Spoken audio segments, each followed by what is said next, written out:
welcome to Breaking Beauty Podcast. Katie Jane Hughes is here. Yes. First of all, we just did an audience survey a couple months ago and your name kept coming up constantly. People were like, when is she coming on? When is she coming on? We need to know all of your secrets. And so happy. I'm personally such a huge fan of the newish series you're doing on YouTube, the Uncuts. Thank you. So these are like 5 to 10 minute videos, everybody, where Katie is kind of breaking down a topic like contour, blush, could be eyeliner, and she's not making any edits. So you get to see every step of how a pro like you does it. And like that includes like any like cleanup that needs to happen. And it's just so much better than like the TikTok transitions that we're in, which is just like you don't see nothing. You like twirl the makeup brush in front of the camera and then boom, and then you're like, look incredible. So what was like, what inspired these videos, and what one has the most views? The one that has the most views is probably my Sephora favorites or something like that, or my 2023 favorites. Okay. What inspired these videos is actually laziness, because I'm not an editor, nor do I really have patience to wait for something to be edited and then me to sit through and sift through and go, oh, I don't like that bit, or I don't like this bit, let's edit this out. So I was like, and I also don't know my way around a camera very well. I know my way around my iPhone very well, but I don't know my way around a camera very well. So I was like, let me just see if I can figure this out on my iPhone. And I found an app called, I'm an anti-gatekeeper. I will tell people everything. I love it. I found an app called Pro Movie Recorder, and it basically lets you shoot with the front camera in 4K. And I was like, okay, done. So I tried it for a few, uploaded them, figured out the way to upload with the highest quality, and I've got these 4K high-res videos from my front camera on my phone that I shoot in under 20 minutes just to keep them short and snappy. And you know, I wanted to think of a series of why it made sense to have them unedited, or a way to like at least make it intentional. But I actually love the unedited because I think it feels very true to my aesthetic as a creative and my aesthetic as a person online, and sharing a lot of the stuff that goes on behind the scenes. And so, it's working out. I love it. I love it so much. It's also very different in the mix of the content that's being made out there right now. Everything's so produced and edited. Yeah. My first entree to like getting into your content was on Instagram. Yes. And I love your content. Thank you so much. But yeah, it's like your approach. First of all, I love that you do makeup on yourself. Right. Because I just feel like that's so much more relatable. Yeah. In terms of trying to learn something. And what I like too is that sometimes you really push the look, but like, for example, it could be a chartreuse eye kind of thing, but then somehow, even though it's so creative and editorial, it's something that people can actually do and pull off themselves. And I loved when you would do the thing where like the challenge, and then you post, you would post like the people doing it and getting the look and actually pulling it off. So like, how did you come to that? KJH Academy really was born very much like in the pandemic of not having a creative output of being able to put makeup on other people's faces, and people DMing me saying, oh, I love this look, but I wonder what it would look like on me. I'm in the Black community, I'm in the South Asian community, how would it look? And I'm just like, okay, how about if I just like tell people to create it on themselves, and I pick 9 people to feature alongside my post on the feed after a weekend, give people the weekend to do it. And it honestly, it like blew up, and it was a really sort of very, very sort of, it was like a soul project for me in the pandemic, and it was like something to look forward to every single weekend. And then obviously when life started to come back to being busy and crazy, and everybody like squeezing in as much stuff as they could, it started to fall off a little bit. But I definitely, you know, we definitely I want to do more with KJH Academy. It's not the end of KJH Academy. It's just, what's it going to evolve to? Yeah, I don't know. Right. Yeah. Very cool. And I also love, you know, I think you were one of the first people, and I don't know if you use the hashtag as much anymore, but it's still very much your philosophy of like hashtag normalized skin texture on Instagram. And so you don't use Facetune at all, right? I do not. I have it on my phone, I think, just because one time I think I wanted to see what my teeth looked like if they were whiter. Yeah. But like, I never ever soften my skin texture. I might increase my skin texture actually. Oh, interesting. Because sometimes the iPhone removes it. Yeah. And sometimes Flash removes it, and I want to see texture. I remember when I used to work back at Space & K in my 20s, early 20s, I was looking at like a pamphlet from a skincare brand. I was like, oh my God, there's literally 0 pores on this person's face. That's so weird. And then I think back to then, it's like ingrained in me that like, I want to see pores. I want to see skin. I want to see peach fuzz. I want to see texture. Yeah. And then I think it's great that there's people with even more sort of, you know, rosacea and like, you know, cystic acne, really sort of showing that off. I think it's beautiful. Yeah. It's normal. 100%. Normalize it all. And normalize it all. Normalize anxiety. Normalize IVF. Normalize everything. Yeah, 100%. Totally. And I know that you're also really known for this like glow up skin, and it's like so fresh. And I'm always like, oh, I just want that. Like, how do you make it so the foundation is like imperceptible? And then on top of that, have there been any foundations recently that have like knocked your socks off? There is the reformulation of the Tonti Doll from Lancome is amazing. It's in my bag over I'm there. actually wearing it right now. I've got a lot of blush on. I was maybe wondering the what you're saturation wearing. of the Looks camera good. is making my blush look more. But it's gorgeous. It's the one with the white cap. It's like skin-caring foundation. It's beautiful. But I love like a good, like I'm obsessed with that rose ink tinted serum, the Radiant Reveal serum. It's kind of like a lighter version of Glossier Future Dew. It's not as thick and not as glossy. I also love Glossier Future Dew. Okay. And so I love those types of products to put under the makeup. And then put sort of something full coverage where the skin is going to get shiny and oily throughout the day, but then let that shininess be very forward on the high points of the face. Okay. And then you get that contrast. So that's really It doesn't the look trick. like a shine sheet across your whole face. Yeah. So because I'm always like, oh, let me use the Say Super Glowy Gel. I'm very oily. And then then I will put, like I have that foundation you just talked about. I have it in my bag over there. Yeah. And I'm always like, wait, is this completely wrong? Because today? I'm not. I have Luminous Silk on right now. Oh, but looks good on you. Oh, thank you. Luminous Silk is definitely an OG and something that people always go back to. Yeah. Like it's wish that it came in a plastic or a lighter component for my kit, but I just carry concealers in my kit. Yeah. Concealers are lighter, and I can typically carry like 50 shades of concealer and not have to depot or decant. It's the same difference for me. Okay. So that's not completely out of the question then, to use a very glowy base and then put a long wear foundation on top. Absolutely. Okay. Yeah. I'm gonna do it, guys. Or full coverage concealer just where you need it. Yeah. Like skin looking super radiant, super glossy, super gorgeous, and then just put concealer in an intense coverage around the eyes, nose, and mouth, and it will look like you've got full coverage. It'll look like you've got flawless face, but it won't look like you've got anything on. Okay. Because you've not got a mask-like finish over the entire surface of the face. You're letting a lot of these natural shadows down the cheeks and maybe under the jaw and in the forehead, because our forehead is always darker than the rest of our face from the sun. Right. The nose might be a little bit darker than the jawline, so all of these areas that you don't think of are actually have a bit more color than others. Yeah. Especially in different complexions too. I have a question. It's from our Facebook chat room actually for you, from Denise, but I experienced this as well. It's just like the breaking down of the foundation halfway through the day. Yeah. Like, yeah, we can touch up and stuff, but like, how do you avoid that? I think the first thing that I always ask people when they give me this question is, are you a face toucher? Not to like blame them, but if you're a face toucher, that is definitely a thing. And so I think that it typically is a bad combination of products, like a combination of maybe something silicone-y in there that doesn't really like the foundation that you're using. It could be that something's rolling. There's many things. The thing that I always suggest, it's because there's almost too many things that it could be to name. The thing that I always suggest is I say, try a new foundation for the first day that you ever get it with 0 on your face. Just wash your face, let your skin dry. If your skin feels super tight and you can't, and it's gonna like be scraping it on, then you can put like a little something in your hands and just press just to get rid of that tight feeling. But if you can put a foundation on before any skincare, wear it for a few hours, you'll actually see what that foundation is gonna do on your face throughout the day. Therefore, then you'll know what to supplement with. Interesting.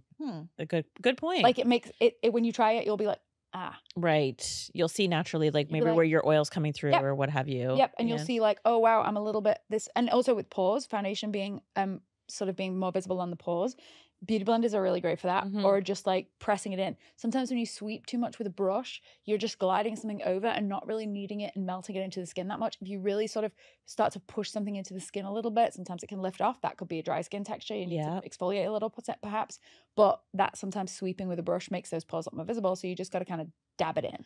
It's such a good point, because sometimes I'm going, am I blending it or am I taking off my fucking foundation? Well, that definitely is also a thing. Right? Yes. And I sometimes think I've taken it off too much. Right. And then I'm like, no wonder, because it's like, or just like anywhere in here where you're trying to get the coverage. I'm trying to like blend it and make it look nice. A fine line with pressure. Yeah. Pressure should be delicate. Brush pressure. Brush or fingers, whichever. Yeah. Like, unless you're trying to get something off. Yeah. Yeah. It's interesting because there's also like, sweeping it on versus like stippling it into the skin, or like something like a long wear, like the Tonti Doll, however you say that. How do you apply that? I apply it with a brush. You do? Or I actually think that's a beautiful foundation with fingers as well. Okay. But I like a brush just for precision and just Yeah. being able to get around the eyes, nose, and mouth. Because I like a small brush, I like a large eyeshadow brush to like get in and around the nose and eyes and mouth and stuff instead of a big brush. Yeah. A big brush if I know that I want to do coverage from here to here, from the ear to the ear. Yeah. But a small brush if I know I want it just to be concentrated coverage in the T-zone, spread thinly out everywhere else. Okay. Love these tips. Now, we had a question from one of our listeners, Kate. I haven't heard this before. So, this one's for the freckled girlies out there. She says, I have a full face of freckles and I like showing them off. I find that a lot of foundations can make them look ashy. Yes. What are Katie's favorite base products for freckled skin? I love to know her favorite base products for no makeup. I would say a good like sheer skin tint, like a Face and Body from MAC or Glossier skin tint or even Glossier stretch concealer. What I would say if somebody does like a little bit of coverage though, because there's two things you can do. Sorry, so let me backtrack. You would do whatever complexion you want to do, and you can either go back in with a freckle pen and just redefine the few that you've kind of gone a bit of a tone that you don't like, or you can take a very pointy Q-tip or a small eyeliner brush and be meticulous and pinpoint it out. But if you keep the complexion sheer, you shouldn't need to do that. It's only going to like tone them a little. It's if you go too white, if you go too light in your complexion, it's going to make them weirder. It's like if you err on the side of a tad warmer, perhaps it's not going to make them look gray. Okay. Good tip. It will just give them a slightly sheerer look, probably. Okay. Right. And I know you just mentioned the Glossier stretch concealer, which a lot of people love. I've heard you say, I think on your channel, that a lot of people use that product wrong because they're using it under their eyes. They can use it under their eyes. It's just a greasy concealer. And I love that about it. That's like, it's my favorite thing about that product. It's like a emollient, rich, but it's not for covering concealer. dark circles. It's not a coverage concealer. Yeah. It's like I don't like makeup and I just want to look like I've got, a little bit better skin than what I had. I typically use that product with a fluffy brush over my entire face. Like a tinted whole moisturizer. face. Because it's sheer, but it's not. It's like I was having a conversation with a PD, Ashley at Glossier a couple of weeks ago. She's like, I can't believe you think it's sheer. I was like, I guess the way I'm using it makes it sheer. It's like anything. You could make double wear from Estee Lauder sheer if you wanted to. Right. You just put like a juiciest skin prep of your life underneath. Yeah. It's going to shear it down by like 50 to 80%. Yeah. So I love that product so much. But yeah, I like to shear it through over the entire surface of the face. And then my favorite combo of two concealers is Glossier Stretch with the NARS Soft Matte Complete Concealer. So I'll do Glossier Stretch everywhere, and then I'll do Soft Matte Complete Concealer just under the eyes and nose and mouth, because that matte texture I want in those areas where I'm going to get a little bit creasing. But I will also make sure it's not too greasy under there first. I'm not like putting glossy stuff and then putting matte over the top. It's like you've got to have it sheer first. We're going to continue to get your secrets. Is it true that you use a credit card to exfoliate your face? Wait, I don't think I did it on my face. I do it on my body. Oh, okay. I take an old credit card in the shower, and I think I read it somewhere else, and then I was like, I did that and tried it and it worked. You take an old credit card and it like literally scrapes dead skin off your body in the shower. It's amazing. Hell yeah. And there's actually a tool. They've made a tool. It's like a wooden handle with like a blade, but it's not a blade. It's like a piece of metal that's like blunt, very, very blunt. Yeah. And soft at the edges, whatever. But it doesn't do as good. It's not as good as a credit card. Okay. Credit card's thinner. Discover card, Amex, any preference? Amex. Whatever. Amex, yeah. Big gold Amex. How did I know that? Big gold Amex on the go. Yeah. I actually don't own an Amex, so it's not an Amex. Love it. Love it. Okay. We need to talk about your batwing eyeliner hack. So first of all, this is a trick for hooded eye girlies out there like myself, so that bold eyeliner looks don't disappear. I feel like I haven't tried it that well, but please, can you explain it for our audience who's listening, what it looks like? You're actually wearing it, but the eyeshadow version. Yeah, You're okay. wearing the eyeshadow version of the exact same thing. Okay. You've gone invisible space with your eyes open. Yes. That is the only thing you need to know. The only thing you need to know is go and play in the space where you can see when your eyes are open and looking straight ahead at someone. Okay. If you do your eye makeup like this, Closed eyes. most eyes with your eyes closed, or your eyes look down, or pulling your eyelid up, or whatever, most eyes you're going to lose a lot of the color. Like most of us will, unless you're 2 years old. Yeah. But it's you like the way that take a look at your camera, and let's Which one's my close up? My close close up. Tight on Jill. Number 4. Let's get it tight on Jill and those perfectly applied eyeshadow, because you've got hooded eyes. Yeah. But I can see your eyeshadow thoroughly. Yeah. I feel though, great. but I feel like the liner looks so much cooler. That's what I'm trying liner to achieve. Looks definitely more dramatic. Yes. But you could wear liner with this. And I think true. But with you, like, I would, on your eyes, I would keep your eye open for the wing, but then I would have to close your eye to get across the lash line. Right. But I would keep it slim across the lash line. Yeah. And then I would sort of just be meticulous about how I'm, getting it done. Yeah. But, I mean, it's totally doable. It's a case of just kind of doing a little bit of your head up for the lash line, head neutral for the wing, and just sort of doing it in bits. Yeah. And using a medium that isn't too fluid. If a fluid is too, if the eyeliner that you're using is too liquidy, it can actually create a mess and then you'll panic and whatever. I think starting with like a kohl pencil and starting to learn and practice with kohl, or even an eyeshadow and a skinny eyeliner brush, is because it's, and just practice on the way when you're not going anywhere.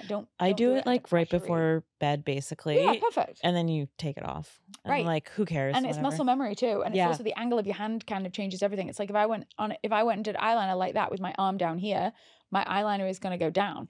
I have to go in line with my eye for it to go out. Or if I want it to go up, I might go like my hand position is changing depending on where it's going.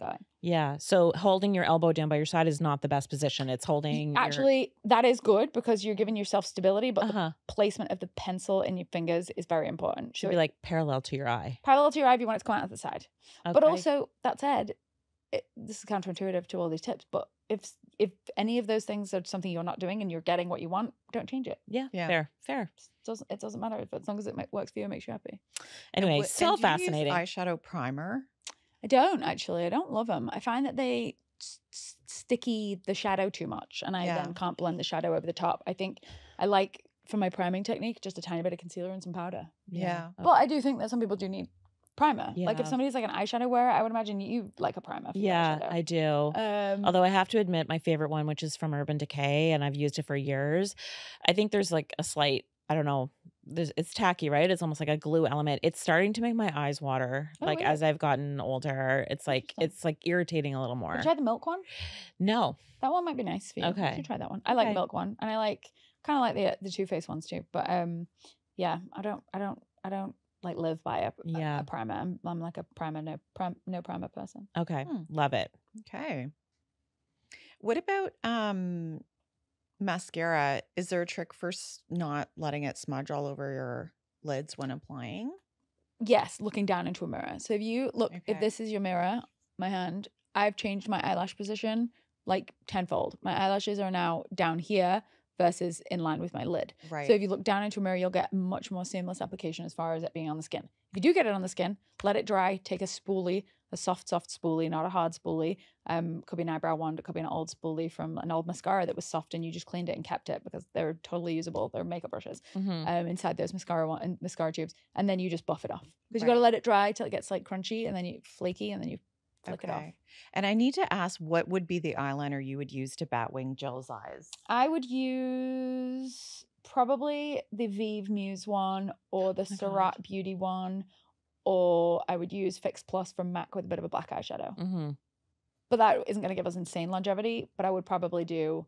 Or I would do a kohl pencil first and then a liquid over the top. But I just discovered Vive Muse. It's amazing. I was finally able to get my hands on it and I brought it with me. Did you try the eyeliner? She didn't send me the eyeliner. She just sent me, actually she did send me the eyeliner. I just haven't tried it yet. It's very, very good. I am obsessed with the eyeshadow palette. Yeah, they're beautiful. And she's so cool. She is. She's the best. Jamie's the best. Yeah. We love Jamie. Love it, love it, love it. So we know that you've collaborated in the past with like Elemis, Revlon, Glossier, and now you are working on, this is big news, KJH and Hughes, your own line. What can you tell us? What can you reveal right here on Breaking Beauty? This has been a long time coming. I've been sampling this formula that I'm launching in September for a good 3 years now. And I actually just want to preface that with, I don't necessarily, yes, some things do take a long time to develop, but I'm not going to be one of those brand pounds that like, oh my God, this is revolutionary. And this has never been done before. This brand is going to be exclusively about education, and there is a bonus of product that is tangible in your hand that you can hold and take with you in your day. Okay. And I found myself sort of having that like, existential feeling of like, do I want to do a brand one day? Do I not? I don't know. There's so much stuff already out there, and I still feel that way. And so it's definitely going to be a slow beauty type of brand versus a fast beauty type of brand. There will be... And the reason why I decided to actually move forward with with the concept of a brand, a product. It's not a brand yet. It's a product when it drops, because it's only one thing. When it kept dawning on me that like people would always be like, oh, where'd you get that? Where'd you get that? Where'd you get that? Where'd you get that? And I'm like, well, this is from MAC. This is from Estee Lauder. This is from, you know, whatever. And there was nowhere for everybody to ever buy all of those things in one go, really, because like sometimes Sephora wouldn't sell something and you'd have to go there to Neiman Marcus or whatever. And so I was like, okay. Then it came down to education. And I was like, how do I educate with product? I educate by kind of almost breaking it down and reversing it. And I'm like, okay, don't think of what the product is or what it does or what it says on the label. Think about the texture. Let's look at the texture. Let's talk about the texture. Let's see, you know, what that texture does on the skin, what things do over that texture. Like people say, how do I stop my mascara from creasing? I'm like, what's your eye cream? It's the texture of your eye cream. It's making your mascara move, not your mascara probably. Could be the heat of the 95-degree day today. Yeah. It could also very much be your eye cream. Anyway, or your concealer. So that's when I was like, I need to create a brand that's extremely educational. Not that the other brands aren't doing it, but like love Glossier so much. So this isn't a dig. This is me just saying Glossier is the brand that you don't need any education for those products. That's you just right. whip it out of your bag and you can do it without even needing Skin a mirror. first, makeup second. Yes. And like even the lip colors, not the new ones probably, but even that kind of the new ones, because Jisoo is like a fluffy matte. You can, if you're creative and you're crafty, you can kind of just go in the center of the lip and smear it. And I think you could be confident not to use a mirror for that product. That said, I want products that are complicated. Right. My products are going to be complicated. I want them to be reverse engineered versions of things that already exist. So I'm deconstructing something that already exists and giving it to you in separate packaging. Okay. So fascinating. This first drop is going to be like a deconstructed highlighter. So there's multiple textures come in the same box. Okay. And then a brush. So you've got you're in control. Yeah. You're in total control of what it is. Four shades. 4 shades. Okay. One mixing medium. A Oh. brush. Okay. Incredible. So why did you start there with a highlighter? I don't know. I think I was like, I think it felt like the easiest thing for me because I knew highlighter and dewy skin so well, and I felt like I knew the formulas that I wanted to try.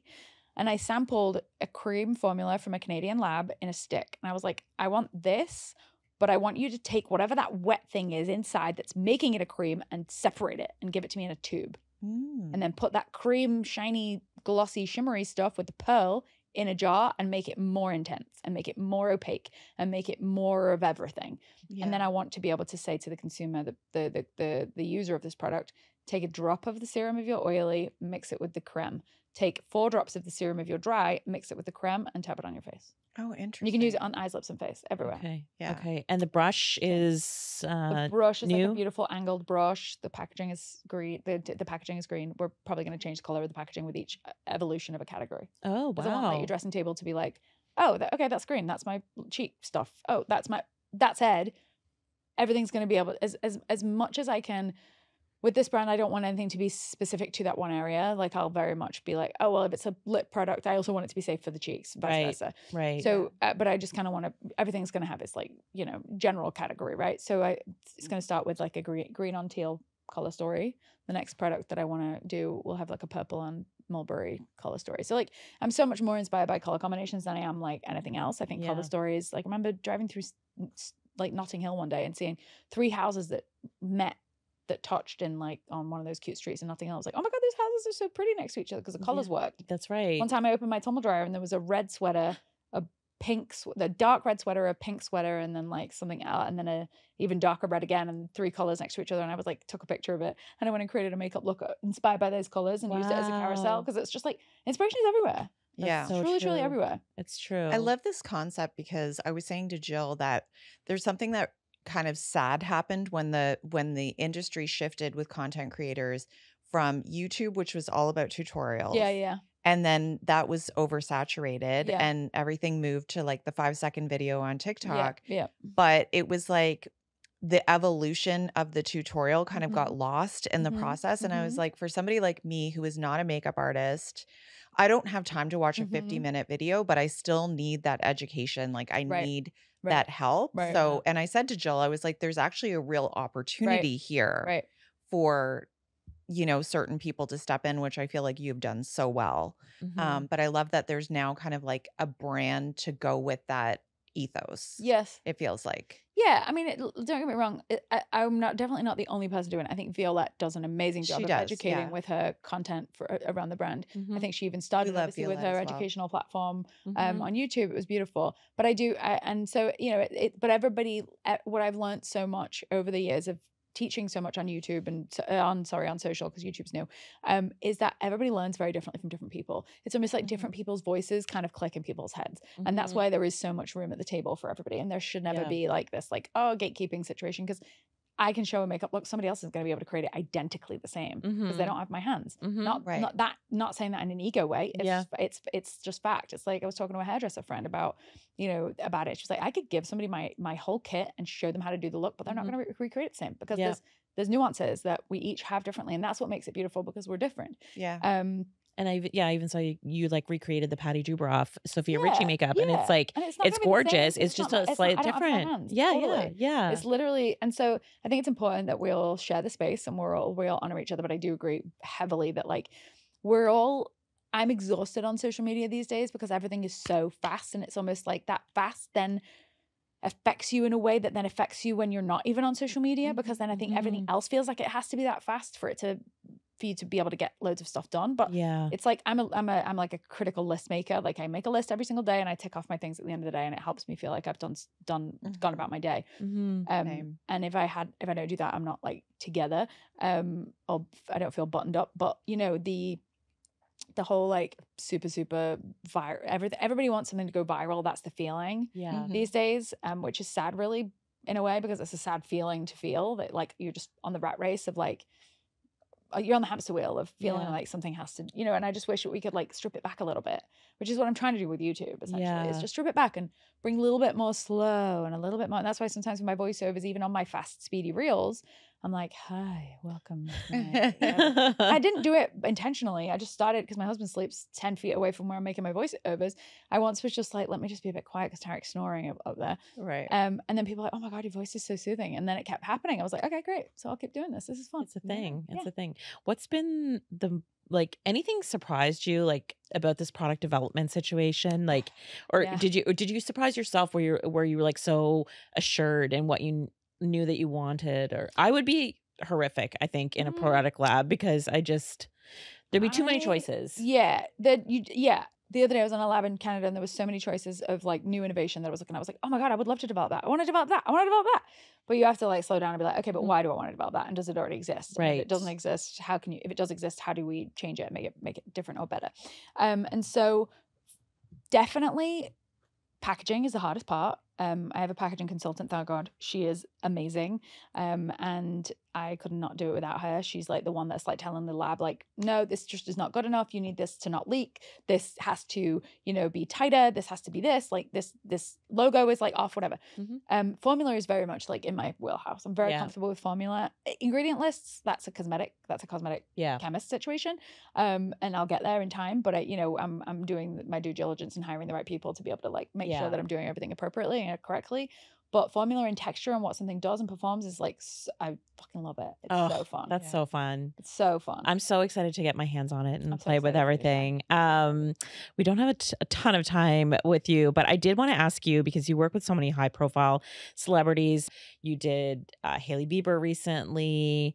What are the top 3 skin products you use for those high profile kind of situations? And what do you like a red carpet look? For red carpet skin, I actually like to keep skin prep to a minimum because I'm not with them. And so that said, Hailey prepped her own skin when I did her makeup last week. And I was like, is your skin prep done? She was like, yeah. And it looked perfect. And I was like, I'm not touching it. There's no point. She knows her skin better than anybody. Right. Her skin is, I can't even, it's otherworldly. Her skin is bonkers. And she just knows. She knows how to do it very well. And that's why I believe in her brand so much, because I don't think she's just this person that slapped a name on a product. Yeah. She truly, truly knows what those ingredients are doing. She truly knows what a formula should look and feel like and what the ingredients are. She's consulting with the right creatives as well, on the side, like in the cosmetic chemist area. So for Hailey, she prepped her own skin, but she also didn't overdo it, which I was really glad about, because then it allowed for me to build on top of it. Sometimes did makeup for a person about 6 months ago. She's an industry person versus a celebrity. she was like, shall I do my skincare? I was like, no, I'll do it. She's like, it's okay, I'll do it. I'll just put a little bit. I was like, just do a little bit of oil or a little bit of serum or something. Oh my God, she sat in that chair. She'd put on an oil, a serum, full creme de la mer, bloody greasy face cream, and that makeup. And I like tried to like massage it through and get some of it off. Yeah. But I didn't want to be offensive to her and then take off her skincare. Not offensive, but I didn't want to be like, okay. Redo, it was just slipping and sliding and nothing would stick. And I was just like, oh my God. And so, you know, there's instances where I would take it off and start again. It was working. It was just harder to get there. Yeah. But I like a more silky surface than a wet surface to prep on celebrities. Yeah. Because I like being able to then add emollients with shiny serums and shiny glossy products after if I need more shine. Yeah. Because then at least I know the skincare isn't going to start sinking through, like bleeding through the makeup and then getting really shiny throughout the night. What's the perfect silky base product? I actually would say it's not a base product and it's an exfoliator. I would say like a Ren Ready Steady Glow Tonic is the one step that I think is essential, because if there's dry skin on that base, nothing is going to look sexy and sleek and polished. You'll do it in the moment? Yeah. Okay. Yeah. Wow. Okay, Amazing. Good to know. Result. Instant just glow. a little. Or I'll give them a flannel and a face wash and be like, can you just go into the bathroom and buff your skin because you're dry? That's what I'll do on set, more so than with celebrity clients. Yeah. Celebrity clients, typically their skin is ridiculous and they're getting facials frequently and stuff. And so it's not as much of a worry there. But with like models, I love to always have like a flannel and like buff, get that dry skin off. Right. Yeah. It's like everybody, that the secret's out. If you see Katie coming toward you with a face cloth, you know you've done something. Bitch, you're dry. Go in the bathroom. Yeah. Like, even me, if I go to bed, before I go to bed, I'll use like a cleanser. I love the U Beauty cleanser so much. It's literally like butter. I'll put it on my skin and then wash it off with a hot washcloth, and I'll really scrub with the cloth. And then I'll sometimes prep with skincare. Sometimes I'll just let my natural oils sort of acclimate. Do their thing. Yeah. I just want to pretend for a second that you take a trip to Europe and the airline has lost all of your baggage, unfortunately, very sadly. Somebody has given you a coupon to go into Beauty World. This is an imaginary store. And you go in, you're only allowed to buy 3 products. It doesn't matter the price point, but you're only allowed to walk out with 3 things. What would those 3 things be? A mascara, a red lipstick, and a concealer. And which ones? Oh, mascara would be Tower 28 Make Waves. Red lipstick would be Beso from Stila, and concealer would be Stretch from Glossier. The concealer is obviously a complexion product, but it is also a mixing medium for that lipstick to then turn that red lipstick into a pink lipstick for your cheek as a blush. The mascara, if you do it the right way, you can also create eyeliner. Right. Wow. Except for my eyebrows. Yeah, your brows are so iconic at this point. Nice. I'm staring at them. I'm like, evolved. What the hell? Oh, it's amazing. I look back at photos from 6, 7 years ago when I started doing social. I'm like, oh my God, those are not cute. But they look like you have individual hairs. That's good, thanks. They're very it's therapeutic to do it. I love this pen from Nabla. I don't know why I say it like that. Nabla, Nabla. Nabla. It's an Italian brand. Beautiful. Oh, very good. Okay. We'll link to that, guys. I actually thought that would have been maybe one of your first products, but people do say that. I actually have an idea for something in the eyeliner eyebrow category, but it would be a slightly different innovation, slightly different. Though I've got 2 interesting ideas. Okay. But yeah. Okay. All right. Sneak peek. I want to I want people to feel like they're artists when they're doing their makeup, not makeup artists, painters, artists. Oh, mixing. Bob Ross vibes. Beautiful. Love it. Okay. Go ahead. We have one more question for you before we do a fun round of rapid fire. You kind of touched on this earlier, but you have been opened up about some personal stuff on social media as well. Hashimotos, anxiety, as you were saying, normalize it. Fertility journey, normalize it. Is there anything that you've learned in the past handful of years, when a lot of us have really been looking inward, that you'd like to share that made a profound difference in your life? Over the past month, I've felt particularly frazzled with my mom's been a little bit in and out of hospital with some health stuff. And then Tarek and I have been trying to purchase a home in Jersey that's, or anywhere an hour outside of, there's just been so much happening with the brand, with possible home things falling through left, right, and center, my mom and being far away.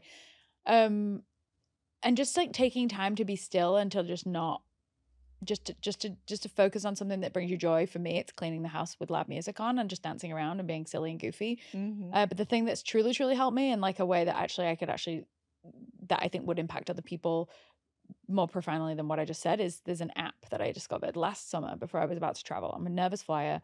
I'm just a general anxiety person, but travel is a difficult one for me, especially when it's like a lot of, I'm fine when it's just like one quick red eye to London and I'm there for 2 weeks and then coming back. But last summer we were going to Cairo on a 10-hour flight with Leia in Germany. Then there was a 5-hour flight to the beach, 5-hour car ride to the beach. And then I had to come back to America for a quick job to then go back to the UK. So it was like it was a lot. I don't want to fly over the ocean that many times in 1 month. Like it freaks me out, it scares me, whatever. Even though I know I'm very safe in an aircraft, it's silly. I'm like I bike around the city like a hooligan, so I know the odds are being in a plane are much safer than my everyday life. Right. I found an app called Dare, Dare, and it's this guy with an Irish accent that's just speaking to you through his app, and it is friggin' amazing. And he talks to you and it calms you down, but he's talking to you in a way that's like analytical and like data versus it's gonna be okay. Right. You're gonna be fine. Just hug your dog. Like it's not that. It's that like, why is the brain doing this? And how do I actually then challenge this? So one of the things that this app tells you to do when you're in an anxious state, let's say right now, if I was having a panic attack for whatever reason, you have to then, something in my brain will switch on and it would say to that anxious mini Katie inside of my chest or belly, okay, but can you make it hurt more? Can you make it feel worse? And when you actually say to your anxiety, okay, anxiety, can you actually make these feelings feel worse? It can't. You literally ask it to. You literally try and say, make it feel worse. And then when it actually doesn't get worse, you then realize that it's not real. And so it just starts to like dissipate a little bit. And then the more that you do it, the better it gets. Yeah, incredible. It's amazing. It's truly amazing. And you have to listen to it. I think I probably didn't relay the messages accurately as it is. I just Googled it. It says the Dare. It's a panic and anxiety relief app. Yep. And you had me at Irish guy. I feel like anybody listening. His accent though, he's like, so the Dare response, D-A-R-E. I'm like, oh my God. The way he says aw is so cute. It sounds like he's saying the full word air. Yeah. D-A-R-E.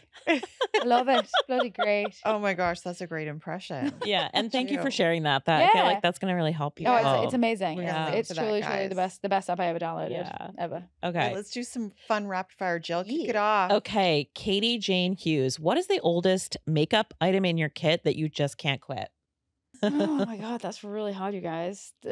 Like oldest years or oldest like in the like down to the nub of the down to the nub. Oh, like endless cacao lip liner. It's probably about this. It's probably the size of a cigarette butt. Yeah. Okay. Wait, which liner? Endless cacao. Well, it's not lip liner. Endless cacao for makeup products pencil that I used to like. Which makeup product do you think most people are using wrong, and what's the fix? Oh gosh.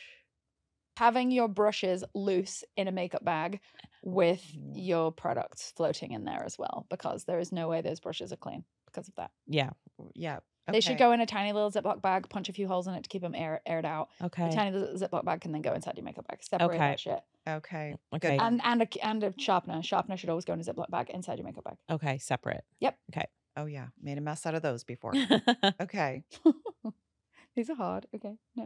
What's the next one? This one is easy, I think. This is iconic to your look. What's your favorite glasses brand? I mean, accessible Warby, well, mid-level, mid-range accessible Warby Parker. I feel like Warby Parker always have amazing options. But then my favorite glasses currently are these Danielle Rattray. They're kind of like a small cat eye, but with a squared off corner. They're amazing. Danielle Rattray, she's Scottish. She's amazing. Small female. What are you wearing today? These are Warby Parker. They're called the Abe, and they are transitions because I am 95 years old inside. Yeah. But they're also amazing. I go outside and they literally convert to sunglasses. It's like great. I don't have to I hate going out of the house with stuff. I mean, my bag is like tiny. Teeny bag little with another Gucci tiny bag over there. off it. If you were a makeup shade, what shade would you be? Makeup shade, I would say frisky pink. Okay. I love that. No, wait, hang on. Heather, because like I'm trying to describe a color, but I don't know how to describe it. The color is a pinky reddish tone with shimmer in it, like for the lip, like very days of our lives. Like, Okay. I feel like I'm like I'm like a new reincarnation of somebody from an 80s. Last question. Yeah, What's your favorite tattoo and what does it mean to you? I have an elephant on my inner elbow. It's an elephant with a J written into the tusk. Because my nan, when I was little, would tell us that so my nan's name was Edna, but she would go by Judy because she hated the name Edna. And I was like, so where did you get the name Judy from? And I always used to call her Edna. I was like, hiya, Edna. She's like, oh, come over. And so I'd say, hiya, Edna. So I'd say, where's Judy come from? She was like, oh, well, when I was a girl, and we don't know whether this is true or fake information. When I was a girl, I used to ride an elephant called Judy in Battersea Park. And for years and years, I was just like, that's such bogus, Nan. What are you like? We were all just like, yeah, all right, Nan, whatever. And then I Googled it as I was getting this tattoo, and there was elephants in Battersea Park in like the 40s. Oh my gosh. Yeah. Incredible. So it's probably true. So I got a tattoo from my nan because my cousin was going to get one. And I was like, you should get an elephant. And she didn't. And then I was like, fine, I'm getting it then. I also noticed this 5+5 over here. Oh, that means if it isn't going to matter in 5 years, don't stress it for more than 5 minutes. Do I practice that? No. Do I try? Sure. Yeah.